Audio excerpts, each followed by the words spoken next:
Bonjour, c'est Mon Reptile, j'espère que tu vas bien. Donc aujourd'hui, on va attaquer la partie 2 de l'hibernation. Donc cette fois-ci, je vais traiter de l'hibernation intérieure. Et donc, dans les régions où les hivers sont assez rigoureux, il est assez conseillé de faire hiberner la tortue en intérieur pour plus de précautions. Dans ce cas-là, il faut se munir d'une caisse qu'on va remplir d'un mélange de terre meuble et de feuilles sèches.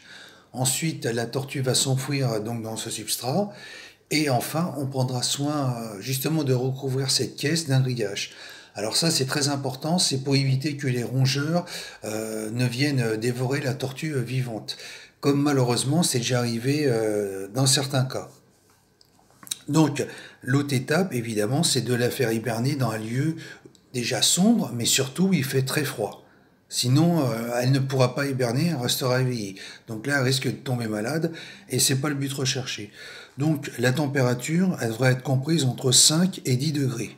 Donc il y a plusieurs lieux au choix pour la faire hiberner. Donc il y a le vide sanitaire, il y a le garage, il y a le grenier, ou il y a la cave à vin. Donc l'avantage, c'est que tu peux régler la température, donc ça offre aussi comment dire, une option assez intéressante. Par contre, évite de la faire hiberner dans un frigo.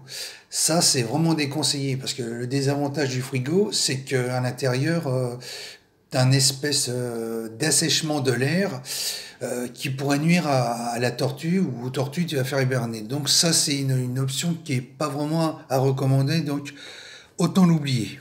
Alors une précaution importante, c'est d'avoir une surveillance régulière, mais sans manipulation exagérée, qui permet de s'assurer du bon déroulement de l'hibernation et de voir si rien ne cloche. Et lorsque tu arrives au mois de mars, la période de l'hibernation se termine, donc tu prends la caisse et tu la remets chez toi et tu remets la tortue dans son terrarium. Et là, progressivement, elle va va reprendre progressivement ses activités.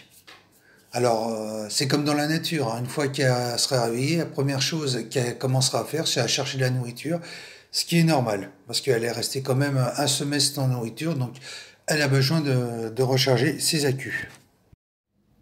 Voilà, on arrive à la fin de la vidéo, donc si tu as aimé le contenu, n'hésite pas à liker, à partager, et moi je te dis à la prochaine. Bye bye!